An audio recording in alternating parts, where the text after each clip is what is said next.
Este programa es presentado por Tigo, el centro sos vos.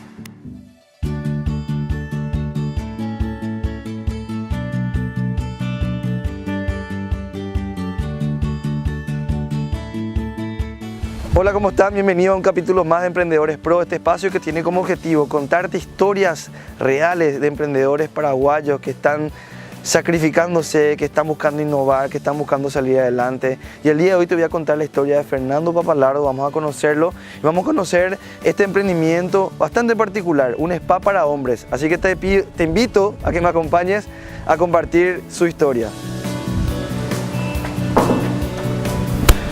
Hola, ¿cómo estás, Fernando? Bienvenido, David. Gracias por llamarle. Un gusto bien. estar acá. En realidad hoy me encantaría venir como cliente ya, pero primero te tenemos que entrevistar, así que... Por supuesto. Pero después sí o sí me quedo. Ya, Por supuesto. porque, Está cordialmente invitado y bienvenido. Gracias, muy amable. Bueno, Fernando, contanos un poquito qué es Vitalis. Vitalis es un spa masculino que está pensado para que sea un espacio de relax en pleno centro urbano, el eje corporativo de la ciudad de Asunción. Estamos acá a 2 cuadras de Mariscal López, a 1 cuadra de Chaco Boreal. Entonces, para que los hombres vengan y tengan un momento, un lugar de relax y desconexión.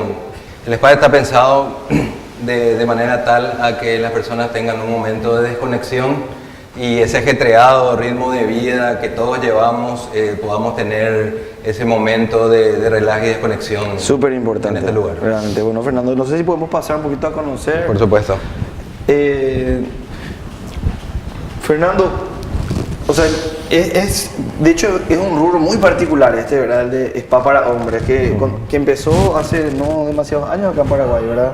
Sí, Toda esta tendencia de spa para hombres. Hace muy poco tiempo, de hecho, en los años 80, un 10% de los hombres utilizaban los servicios del spa, en los años 90 un 20%, pero a partir del año 2000 para adelante ha subido enormemente la cantidad de consumidores de spa. Me llama la atención esos datos que me da, o sea, desde la década de los 80, el 10% de la población Masculina del país. Sí, y el 90% eran mujeres. Entonces, ya entiendo. el hombre... O sea, dentro de la clientela de un spa, el 10% eran hombres. Y el 90% ya. mujeres. Eso fue cambiando considerablemente con el transcurso de los años y hoy día ya es prácticamente 50 y 50. Entonces, realmente no hay muchos emprendimientos enfocados al hombre de este tipo de servicios, entonces eso es lo que estamos tratando de implementar. Buenísimo. Y ser una opción más en el mercado. Buenísimo, bueno, para llegar a esto obviamente entiendo que hay toda una historia tuya, que es lo que nos interesa conocer también aquí en Emprendedores Pro, así que me gustaría que puedas hablarnos un poco de tu familia, de tus padres, de tu infancia. ¿Cómo fue esa infancia? Sí, mis padres son José Papalardo, que es un hijo de inmigrantes italianos de la comuna de Noto. Una parte vinieron al Paraguay, otra parte fueron a la Argentina. Acá quedaron 3 hermanos, de ahí o sea, tu abuelo fue el primer Papalardo en venir a Paraguay. Sí, con los hermanos, ¿verdad? Okay. Y mi mamá es María Angélica Ramírez. Yo estudié en el colegio Cristo Rey, donde me recibí en el año 88. De ahí fui a estudiar a los Estados Unidos 2 años y luego vine y seguí la carrera de Administración y Contabilidad en la facultad de... Y en esa época, digamos, tus padres, ¿a qué se dedicaban? Sí, mi padre tenía una empresa de construcción, de materiales de construcción. Mi madre la ayudaba y por supuesto en la casa. Y también a partir de ahí nos fue inculcando, digamos, los principios de honestidad, humildad, trabajo, porque realmente era un trabajo de sol a sol prácticamente, y en ese momento obviamente se llevaba solo eso, ¿no? Claro, o sea que él siempre fue emprendedor, digamos, ese fue el rol que vos viviste de tus padres. Así mismo, él siempre tuvo su propia empresa, digamos, siempre fue emprendedor. siempre estuvo relacionado a lo que es construcción y materiales de construcción. Y a partir de ahí, entonces, como te digo, me fui inculcando numerosos valores y Claro. ahí comenzamos todos los hermanos a trabajar en esa empresa. Ah, ¿cuántos hermanos son? Somos ustedes? 4 en total. 4. Y los 4 pasaron... Los 4 pasamos por la empresa. ¿Y puedes hablarnos un poquito de a los cuántos años fue tu primer, digamos, tu incursión en la empresa familiar? ¿Trabajabas ya en la época del colegio o después del colegio? Sí, cuando tenía 16 años ya comenzamos, digamos, a imbuirnos de lo que era el negocio. Digo, porque mi papá falleció en el 97 y después de unos años se tuvo que cerrar. Pero sí desde temprana edad, ¿verdad? Pero siempre él más bien nos inculcó el estudio, no dejar de lado eso, continuar. Hizo un esfuerzo muy grande realmente para que todos los 4 hijos podamos estudiar y de esa manera salir adelante. Claro.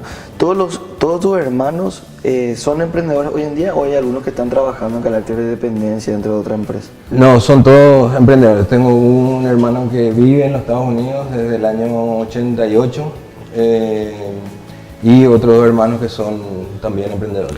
¿Crees que entonces esa experiencia temprana y la influencia de tu papá pueden ser el motivo por el cual vos hoy y todos tus hermanos sean todos emprendedores y nunca hayan Totalmente. digamos, en carácter de dependencia, ¿verdad?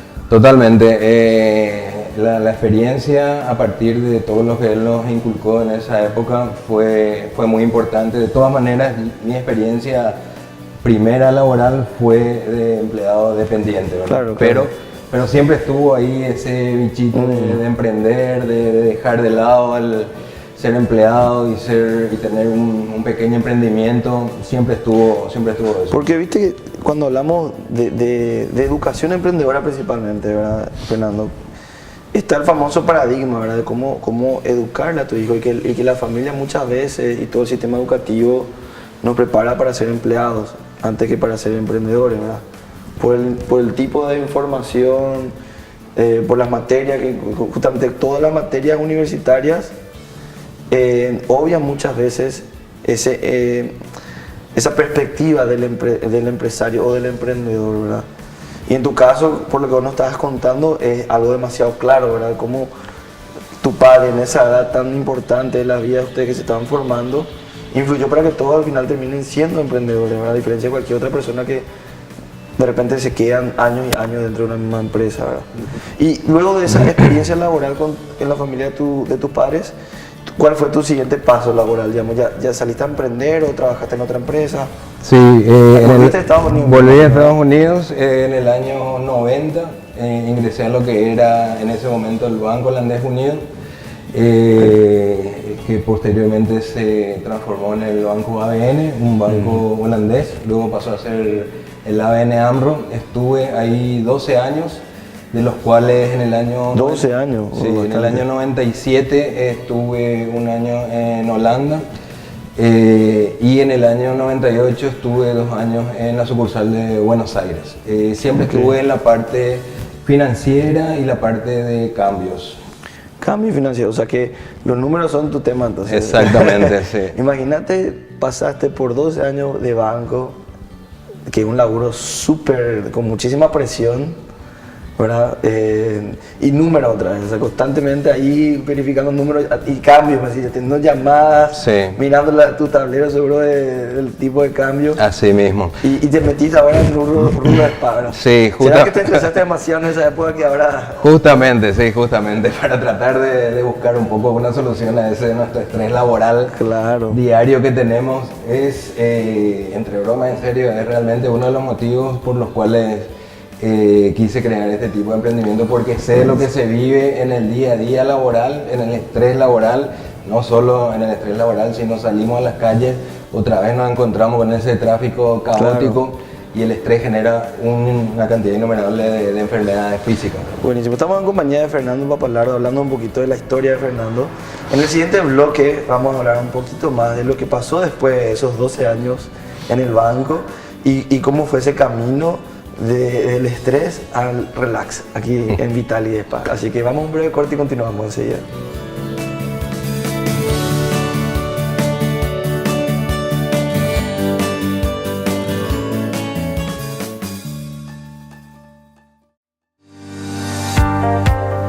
Continuamos aquí con Fernando Papalardo. Estamos conversando un poquito, en el primer bloque estábamos conversando sobre todo lo que fue la infancia de Fernando, la influencia de sus padres, de su papá principalmente, para poder plantar en él el bichito emprendedor, como él decía. Y luego, bueno, pasó por Estados Unidos, volvió, entró a trabajar en un banco, 12 años de banco, donde se estresó un montón. Después vamos a ver si es que eso tiene que ver un poco con lo que hoy está haciendo Fernando. Pero bueno, esos 12 años, Fernando, en el banco, ¿qué te dejó? ¿Qué fue lo principal que te dejó mirando hacia atrás?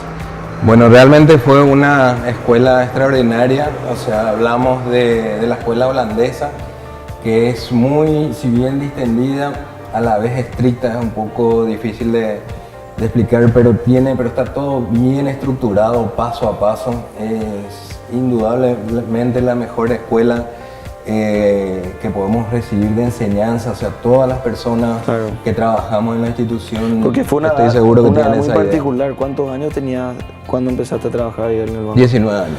19, o sea que estuviste hasta los 30 y pico, 32. Así mismo. Que es una etapa generalmente clave en la formación laboral. A Sí. nivel de disciplina laboral, ¿verdad?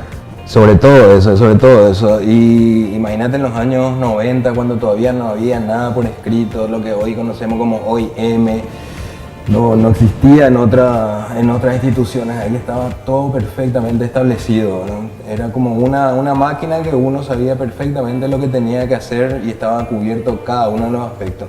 Esa fue una enseñanza que realmente después me empujó realmente a hacer trabajo de consultoría, pero creo que esa fue mi escuela original, ¿verdad? ¿En ese proceso te casaste o no? Sí, me casé en el año 96, me divorcié en el 2000. ¿Hijos? Tengo 2 hijos. Ok. Y en el 2002, justamente cuando nació mi hija, fue el último día que fui a trabajar al banco. Sí. ¿Y cómo fue ese proceso? O sea, ¿fue una decisión tuya o fue una decisión del banco? Fue una decisión nuestra realmente, porque era un equipo de trabajo. El banco implementó un sistema. El banco realmente ya estaba con intenciones de vender sus negocios acá en el país. Entonces realizó un plan de retiro voluntario incentivado, donde a las personas realmente con más antigüedad le convenía más, digamos, que a los nuevos. Ahí hubo, o sea, un grupo de más de 50 funcionarios que se acogieron a ese beneficio, entre ellos yo. Claro. Y bueno, ¿y cómo fue esa etapa? O sea, me imagino, obviamente, al tener una negociación, uno negocia un monto de X, y hay mucha gente a veces decide ir a otro banco, ¿verdad? Pero en tu caso, vos decidiste ya independizarte ahí, y Sí. con esos ahorros como que... Formé una empresa de consultoría, de ahí justamente hicimos un trabajo de consultoría y de implementación de la mesa de cambio de lo que era en ese momento la financiera Atlas. Ah, ok, o sea, digamos, todo ese todo know-how que vos generaste, lo convertiste como un servicio a través de una consultoría ofrecida para financieras y bancos. Así mismo. Buenísimo. ¿Y cómo Así fue esa mismo, experiencia? A partir de ahí. Y realmente tuve diferentes tipos de experiencias buenas y no tanto, como en todo emprendimiento. Al principio también es muy difícil. Y después fui un poco abriendo la pantalla, digamos, de opciones, el abanico, para atender otro tipo de servicios, siempre dentro de todo lo que sea finanzas de empresas y sobre todo del sector financiero, ¿verdad? Pero como en la parte de cambios específicamente hay poca especialización, no hay universidad, no hay escuela, Sí. no hay nada, por eso la mejor escuela fue el banco para mí. Pero Entonces también es realmente... muy de nicho, porque ¿cuántos bancos financieros se abren por año también, verdad? O que necesiten reestructurar. Totalmente. Es muy... Y por eso, pero la formación de la gente, sobre todo, que tenga que trabajar en ese rubro, es lo que... Ya. Hay un espacio, digamos, había en ese momento, Ya. estamos hablando del año de principio de los 2000. ¿Y cómo se da ese paso de la consultora a el spa para hombres? Bueno, a partir de ahí, obviamente ayudando a empresas a hacer sobre todo planes ejecutivos, planes de negocios, fue dándose una cosa detrás de otra.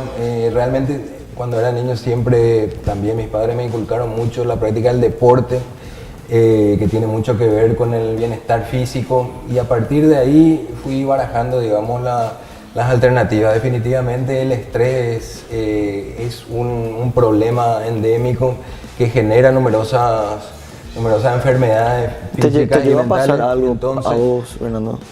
¿Pasaste por un momento así de estrés importante o...? Sí, realmente durante la época del trabajo del banco, sí, y realmente podíamos jugar con mucha presión. Y realmente a partir de ahí comencé también a tener yo contacto con empresas que dan este tipo de servicios. Fuiste cliente, digamos, primero. Exactamente, y a mí al menos me resultó bastante. El estrés sobre todo se traduce en mucho dolor de espalda. Si uno está muchas horas sentado, genera un dolor muy importante. Entonces era una de las maneras que tenía de aliviar ese Buenísimo. dolor. ¿Y podemos conocer un poquito de repente Sí, por supuesto. el lugar? Ya que estamos, entonces vamos a pasar a recorrer un poco los diferentes puntos acá del spa. Entonces fue así que tomaste la decisión de incursionar en este rubro, pasaste de ser cliente a ser dueño. Así mismo. Bueno, contanos un poquito cómo Bueno, está distribuido. tenemos la parte baja, digamos, de las instalaciones, 4 cabinas, y en la parte alta tenemos otras tantas cabinas de masaje y de tratamientos. Si pasamos al fondo, ahí tenemos la zona de relax. Lo que buscamos es implementar o que la gente se tome 1 o 2 horas de su ajetreado día, digamos, para venir a relajarse. Buenísimo. Esta sería la zona de relax. Tenemos una zona de relax que está climatizada y otra tenemos al aire libre, que es algo que a los clientes les gusta bastante por la manera como está distribuido. Veo también que tenés acá un área de masajes express, se llama esto, ¿verdad? Sí, este es un servicio. Solo en los aeropuertos de repente. Exactamente, este es un servicio que lanzamos en las empresas. 10 minutos de relajación realmente durante ese ajetreado día diario o de desconexión total, porque esto va acompañado por música relajante y también un kit de aromaterapia. Hace realmente bien al empleado y sobre todo aumenta su productividad, ¿verdad? Y genera una mayor lealtad a la empresa, ¿verdad? Es un servicio bastante económico dentro de todo, pero que tiene una aceptación fenomenal entre los empleados. Buenísimo. Bueno, y aquí es el área, digamos, de relax, al aire libre. Tenemos una piletita. Sí, una piscina que ahora que viene el verano seguramente se va a utilizar más. Buenísimo. Esta es una zona donde están los saunas. Y esta es como un pequeño bar, ¿verdad? Espectacular. Súper bien, súper lindo todo, che. Fantástico. Vamos a centrarnos un poquito acá, ya que tenemos un día tan lindo para poder seguir conversando. Entonces, Fernando, cuando te decidiste, pasaste de ser cliente a decir, me voy a meter en este rubro, digamos, ¿cómo fue esa decisión? ¿Evaluabas otras oportunidades o siempre dijiste, quiero tener mi propio spa, digamos? Evalué otras posibilidades siempre relacionadas al bienestar y a la salud, ¿verdad? Como te comenté en los trabajos de consultoría, muchos planes de negocio, planes ejecutivos, y a partir de ahí fueron surgiendo otras ideas, ¿verdad? Pero esta fue la que más me convenció. El hecho de hacer sentir bien a los demás parece algo innato en el ser humano, o sea, nos hace sentir bien cuando hacemos sentir bien a otros. Y esa es básicamente la idea. Entiendo. Y cuando tomaste la decisión de incursionar en este rubro, al tener mucha experiencia, obviamente, en consultorías, a diferencia también de muchos emprendedores que nunca hacen un plan de negocio, de repente ellos se lanzan directamente al emprendimiento. En tu caso me imagino que fue diferente, ¿verdad? ¿Cómo fue ese estudio? Eso es fundamental. El plan de negocio es algo que siempre tratamos nosotros en los trabajos de consultoría de hacer. Eso es lo básico por lo que todo emprendedor debería sentarse. No tiene que ser muy complicado, no tiene que ser muy largo, no tiene que tener muchos números.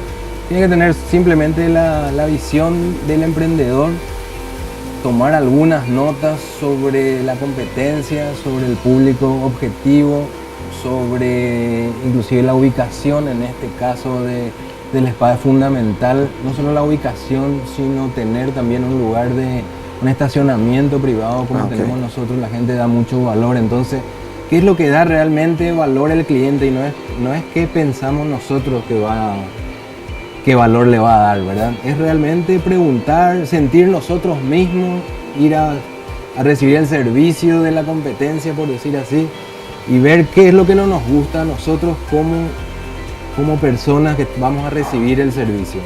Entonces, sobre todo eso, hablar mucho con la gente. El Paraguay también es un poco chico, uno siempre que conversa con alguien, un amigo, un pariente, habrá consumido alguna vez el servicio y preguntando simplemente qué es lo que le gusta, qué quiere. De ahí, por ejemplo, salen un montón de ideas que no te hubieras imaginado nunca. Pero es muy importante esto, hacer ese pequeño estudio de mercado. No hace falta que sea algo pagado de miles y miles de dólares, sino simplemente hacer uno su relevamiento. Buenísimo. Y bueno, tomaste la decisión, entonces me imagino que buscaste el lugar, encontraste el lugar indicado, negociaste. Sí, la ubicación, como te dije, es algo fundamental en esto. Las personas quieren justamente que esté bien ubicado en el centro de todo y a la vez sea tranquila. Esta es una zona estamos, como te había comentado, a 2 cuadras de Mariscal López, sin embargo, muy tranquila. O sea, uno sale acá, parece que está en el interior de la tranquilidad, pero estamos a 2 cuadras de una avenida muy transitada. Entonces la ubicación es fundamental, como te digo, el estacionamiento privado es fundamental y después todos los otros. Fernando, ¿qué fue lo más difícil o cuáles fueron los principales desafíos al inicio de este emprendimiento? Siempre yo creo que lo que vi también en todas las empresas, el factor humano es lo que hace sobre todo a una empresa de servicios buena o mediocre, ¿verdad?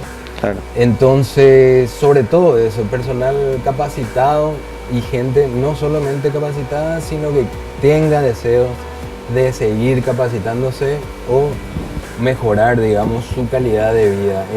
No el conformista, no el que, bueno, ya tengo el salario, espero a fin de mes, cobro y me voy. Por eso yo con todas las personas que trabajo siempre hablo que si es por el dinero, si es por el salario, no me gustaría que trabajen conmigo. Entonces busco esas personas que están realmente motivadas y como una de las personas que trabaja conmigo dice, hay que amar lo que uno hace, ¿no? Y ahí es diferente. Ok, entonces digamos, uno de los ejes de desafío en servicio obviamente siempre es el factor humano. En tu caso principalmente son personas que tienen una formación de fisioterapia. ¿Son terapeutas o fisioterapeutas? El estudio para recibirse de masajista terapéutico es de 2 a 3 años y de fisioterapeuta es de 5 a 6 años, ¿no? Con la tesis y demás. Todas tienen registro también, eso es muy importante. Es un servicio que se realiza específicamente o principalmente con las manos más que aparatología. O sea, el concepto es más de prevención que de rehabilitación el que nosotros tenemos en nuestra filosofía. O sea, es como un spa holístico, digamos, que tiene que ser general, abarcar toda la persona y no para rehabilitar una lesión, por ejemplo, ¿no? Entonces, basado en eso, creo que lo más importante es eso, tener profesionales, y eso también genera una diferencia, digamos, en el rubro. Aparte de recursos humanos, ¿hubo algún otro desafío importante en este nuevo rubro que te iniciaste? Porque es un rubro en el que vos no estabas, digamos, tan metido. ¿Cuál fue otro desafío que puedes compartir con nosotros, Fernando? Bueno, la parte obviamente de la inversión es algo muy importante. Que busca la gente o las personas que consumen nuestros servicios. Digamos, saber en qué invertir. En qué invertir y qué mantener en un nivel excelente, ¿verdad? No puede bajar de ese nivel. En el podio de todo está el tema de la limpieza. O sea, es algo que la gente mira en detalle.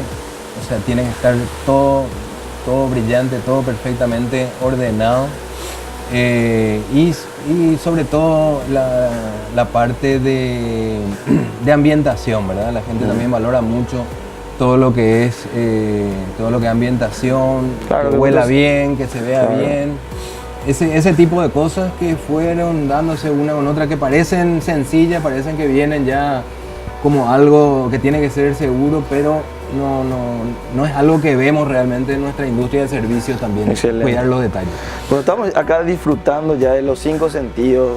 En realidad, es un día hermoso que nos está tocando aquí. Estamos en Vitalis, compartiendo con Fernando Papalardo los principales desafíos que él tuvo en el negocio. Vamos a ir a un breve corte y a la vuelta del corte vamos a hablar un poquito de cuáles son los proyectos a futuro y los desafíos a futuro aquí con Fernando. Así que vamos a un breve corte y continuamos enseguida.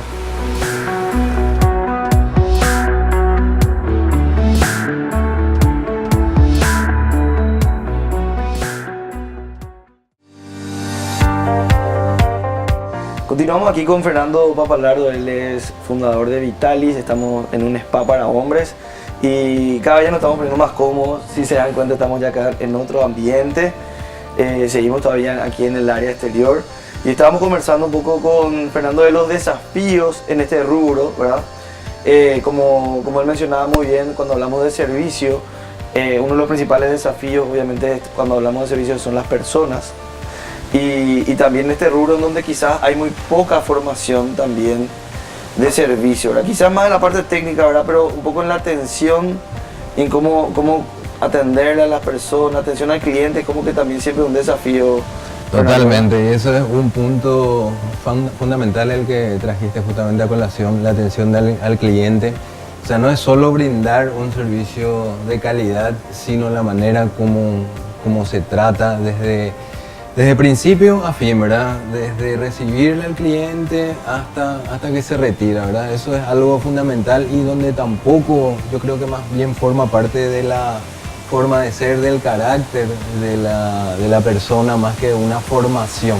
Uno Claro. por más que quiera formar a una persona en buena atención al cliente, si no tiene ese carácter de servicio, servicial, Sí. digamos, Entonces, es muy difícil. Eso me lleva a una siguiente pregunta, que es tu proceso de selección. ¿Cómo es tu proceso de selección? ¿Qué aspectos innovadores o diferentes tenés vos al de un proceso de selección, no sé, de un mozo? ¿Qué incorporaste? No, lo fundamental para mí es que primero sea profesional. La parte Ok. de atención al cliente, uno se da cuenta ya en la entrevista si la persona realmente es servicial o es más bien retraída, que cuenta mucho también eso y forma, como te digo, parte del carácter. Lo primero y lo fundamental es que sea una persona profesional que haya estudiado, que sea terapeuta o fisioterapeuta, eso es fundamental. Existen muchos empleados o son funcionarios del rubro que son empíricos, que pueden tener muy buena formación empírica, pero nosotros no apuntamos a eso específicamente. Buenísimo. Cuando hablamos del futuro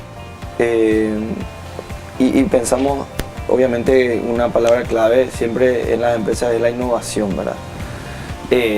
Si hablamos de innovación, ¿en qué servicios o qué tratamientos innovadores incursionaron o implementaron ustedes, Fernando, aquí en Vitalis? Realmente tenemos una gama bastante amplia de servicios de tratamiento faciales y corporales y diferentes tipos de masajes, por ejemplo el masaje ayurvédico que se realiza con aceites cálidos.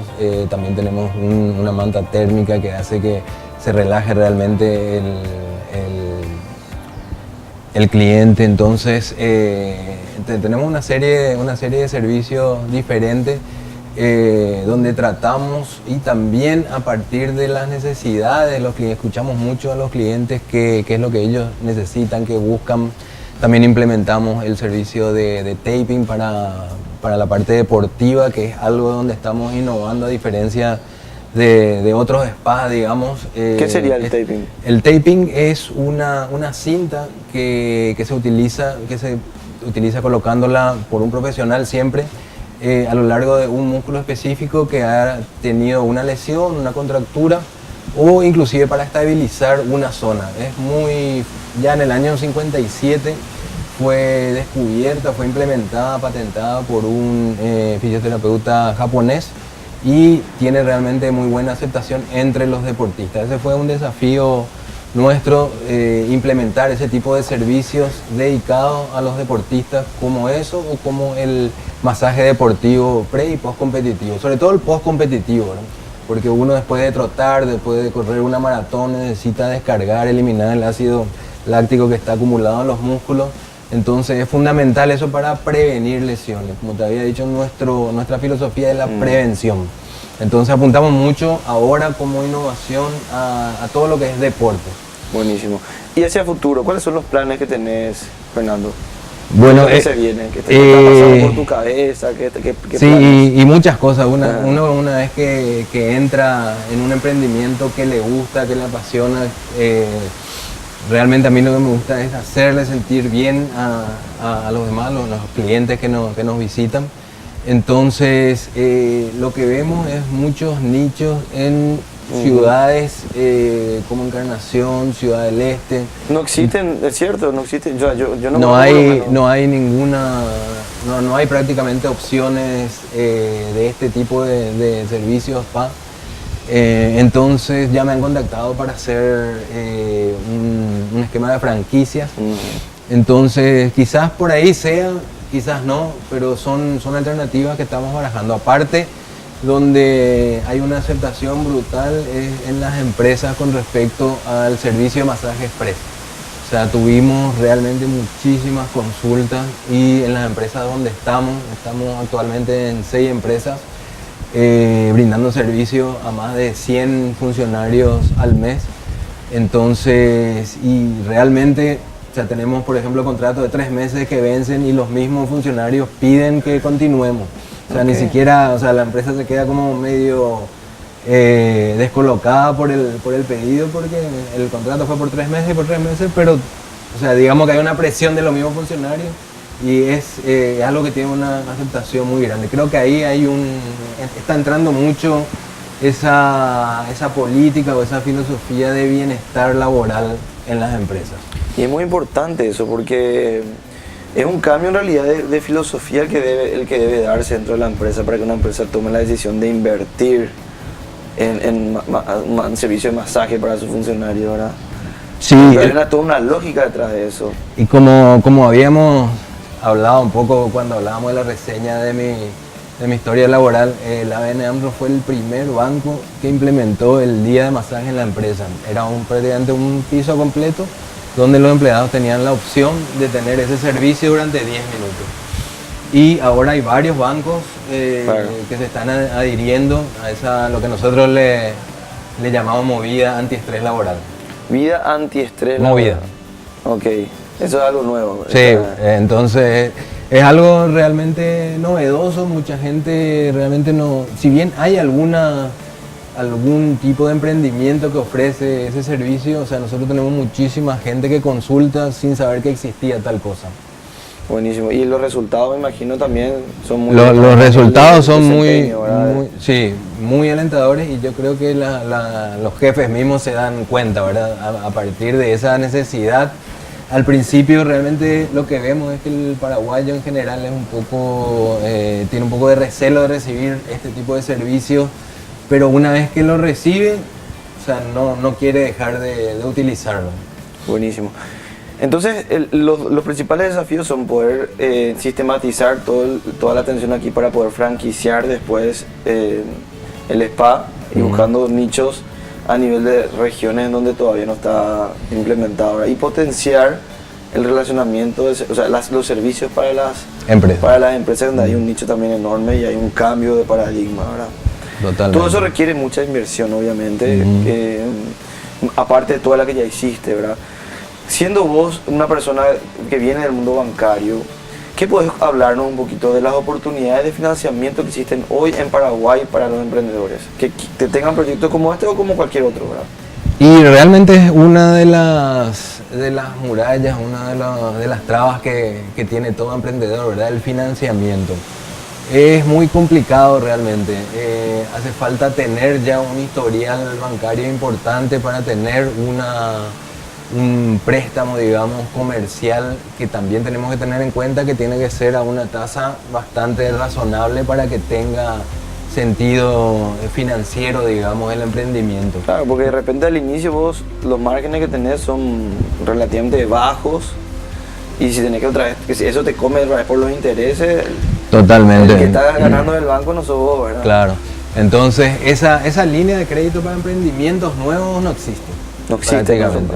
O sea, el emprendedor tiene que tener un historial importante, tiene que tener una buena relación ya con el banco previo al emprendimiento para poder solventar eso. Si no, las cooperativas tienen algunas líneas de crédito, pero las tasas son superiores a las del banco. Entonces, Pero también están los montos, ¿verdad? Porque una inversión como esto que estamos viendo, estoy seguro que es importante. O sea, las cooperativas generalmente te dan hasta un monto muy totalmente. limitado, ¿verdad? Sí, no, y acá el apalancamiento tiene que ser el 50% de capital propio y 50% como límite de préstamo, o sea, Ok, bancario. ese es un dato cooperativo. interesante.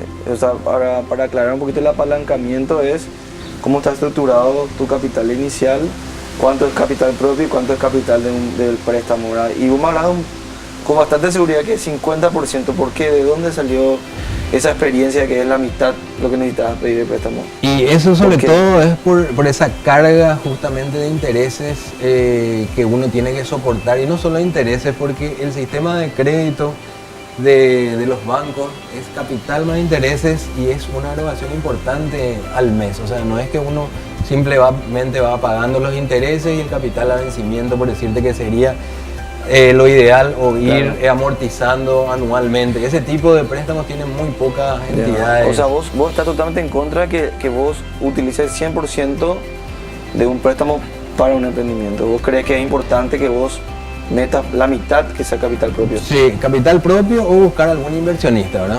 O sea, no Que sean cargar, acciones, ¿no? sí, El préstamo. no cargar con esa carga, vale la redundancia, de capital más intereses mensuales, ¿verdad? Por decirte, sobre un préstamo de 100 millones, tendría que estar pagando 5 o 6 millones solo de entre cuota e intereses. Y todavía no llegaste al 50%, entonces, pero plazos una también, buena, ¿verdad? sí, y no hay tampoco plazos, o sea, los plazos son 2, 4 años, que parece largo, pero es muy corto para este tipo de emprendimiento. Un emprendimiento como este, ¿qué tiempo de retorno de inversión tiene en promedio? Y debería, o sea, si tiene más de 1 año y medio de plazo de retorno de inversión, hay que desechar el proyecto. Si tiene más de un año, vos me estás hablando que en un año y medio. En este tipo rubro. en este rubro. Imagínate, o sea, vos- Depende del rubro, Claro, obviamente. Pero en vos este hablás en cualquier otro país del tiempo de retorno de inversión y siempre son 5 años para arriba. Sí. ¿verdad? Yo creo que eso también influye mucho a la hora de buscar un inversionista también, Fernando, porque cuando vamos a un inversionista, a veces con proyectos de emprendimiento, la expectativa que tienen esos inversionistas del retorno es muy alta, Es en el muy sentido alta. del corto plazo que te dan para que tu proyecto retorne toda la inversión, y eso también a veces juega en contra un poco del Claro, emprendedor. y en el Paraguay mucho más, ¿verdad? Porque hay proyectos que tienen mayor y menor riesgo, ¿verdad? Una cosa que yo te diga ganadería, ¿verdad? O construcción, inclusive construcción también dependiendo del segmento hoy donde invertís, tiene un mayor o menor periodo de retorno, ¿verdad? Pero servicios, los márgenes son mayores, ¿verdad? Sí. Pero también en un rubro que está No creciendo, tradicional. no tradicional, ¿verdad? Y muy de nicho, esto es muy de nicho también. Sí, también. Sí, pero es fundamental, por eso también volvemos al tema del plan de negocios. O sea, uno tiene que sentarse y hacer algo bien elaborado, porque esa es la carta de presentación para conseguir cualquier tipo de inversión, ¿verdad? Entonces, ese tiene que ser el nacimiento de cualquier tipo de emprendimiento. Pero esos planes de negocio realmente son analizados por el banco, o el banco lo que le interesa es qué estás dando de garantía. O tu No, trayectoria. sí, esto es un cúmulo de cosas. Garantía realmente no piden hasta cierto monto, ¿verdad? Pero sí, analizan sobre todo el plan financiero. El plan financiero El del plan proyecto. financiero del proyecto, y hacen una evaluación semestral, digamos, de cómo está. Por eso también es importante llevar bien todo lo que sea la parte contable, impositiva, que acá estamos todavía con esa idea de que es una carga más que un beneficio, si uno no tiene un historial o no tiene una contabilidad bien llevada, bien estructurada, bien transparente, no puede conseguir ni inversionista, ni crédito en el banco, ni nada. Entonces la formalización es algo fundamental. Esa formalización, si bien hace que nuestros costos sean superiores a la de otras empresas que pueden no estar formalizadas, entonces esa es una desventaja comparativa con respecto a otras empresas, pero es algo necesario que no se puede obviar desde mi punto de vista. Buenísimo, bueno, estuvo súper interesante este bloque porque hablamos un poco de los desafíos a futuro, hablamos mucho de todo el esquema financiero y toda la estructura de nuestro sistema bancario aquí en Paraguay. No existen oportunidades de préstamos pensados para emprendedores. Nos decía Fernando que es muy importante que uno arme por eso un historial, un relacionamiento con la institución bancaria con la que vos trabajás o con la cooperativa con la que trabajás, porque eso pesa mucho a la hora también de definir el monto y el plazo y los intereses, ¿verdad? Que son los tres factores principales a la hora de pedir un préstamo. Y lo último que me pareció fantástico recalcar, porque normalmente no hablamos de esto, que es los beneficios de la formalización, porque es un gran tabú también que tenemos aquí en Paraguay, ¿verdad? De hecho, también es importante generar ciertas etapas y ciertos beneficios a nivel impositivo para emprendedores, y yo estoy al tanto que existen ya iniciativas legislativas. Aquí en nuestro país tenemos una ley de fomento de la cultura emprendedora que se está reglamentando, pero tenemos que avanzar, ¿verdad? Y necesitamos para generar más oportunidades y más negocios como estos, seguir avanzando en ese camino. En el siguiente bloque vamos a hablar un poquito ya vamos a ir cerrando un poquito todo este esquema, de todo lo que estuvimos conversando, y vamos a pedirle a Fernando que nos deje algunos tips, algunos consejos finales para otros emprendedores como vos, ¿ok? Así que vamos a un breve corte y continuamos enseguida.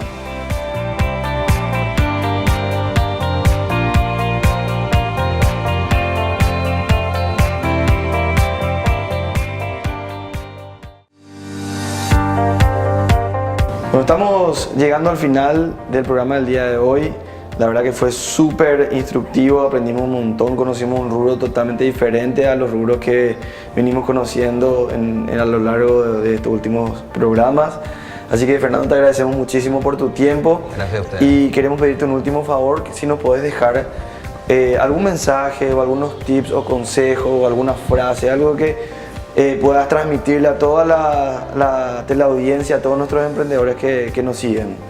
Bueno, muchas gracias por su visita. Realmente fue muy importante tener esta entrevista contigo para luego conocer los servicios y también el sentido del emprendedurismo. Y nada más que hacer realmente lo que uno quiere, lo que uno ama.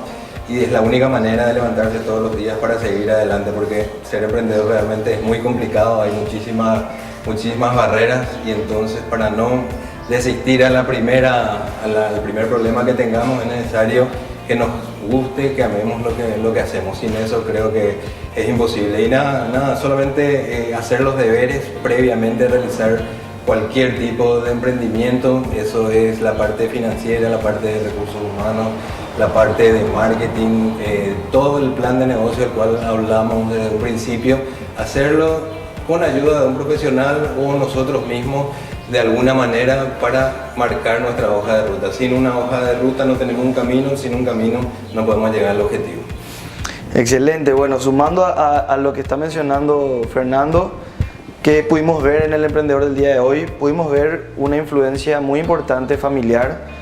Nos contaba Fernando que los 4 hermanos todos son emprendedores y su papá era un empresario que desde muy chico también les contagió, digamos, a ellos ese bichito emprendedor, y que independientemente de los años que estuvo trabajando Fernando en carácter de dependencia, nos contaba en un banco, él termina finalmente emprendiendo. No hay una edad para emprender también, es algo muy importante. Fernando sigue emprendiendo y sigue buscando oportunidades para seguir creciendo. Otro aspecto muy importante que hablamos también es del apalancamiento financiero.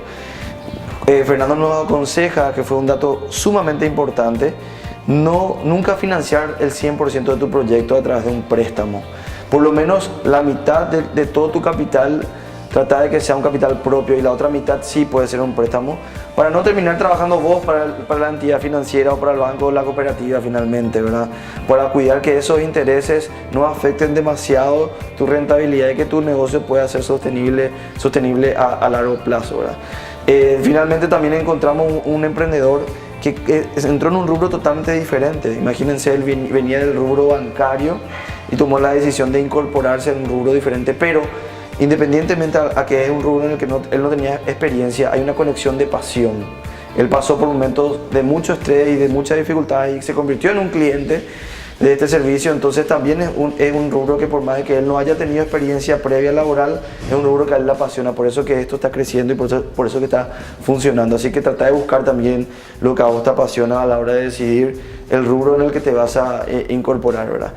Y bueno, esto fue un capítulo más de Emprendedores Pro. Te esperamos la próxima semana para contarte una nueva historia, un nuevo sueño, un nuevo desafío. Y estamos en el lugar donde los emprendedores pueden crecer. Estamos en un país con miles de oportunidades. Este fue un ejemplo más de un rubro súper particular y nos damos cuenta que hay oportunidades para todos. Así que muchas gracias, Fernando, nuevamente. Me estresé un poquito yo en esta entrevista, la verdad que fue un poco difícil. Así que ahora me voy a quedar a hacer ya un masaje. ¿Qué masaje me recomendás? Y para empezar puede ser un buen masaje terapéutico. Terapéutico. Que te vamos a ofrecer. Buenísimo. Entonces yo me quedo acá una horita más ya a relajarme, ¿verdad? Bueno, muchas gracias. Nos vemos la próxima semana. Así que, permiso. Chao, chao.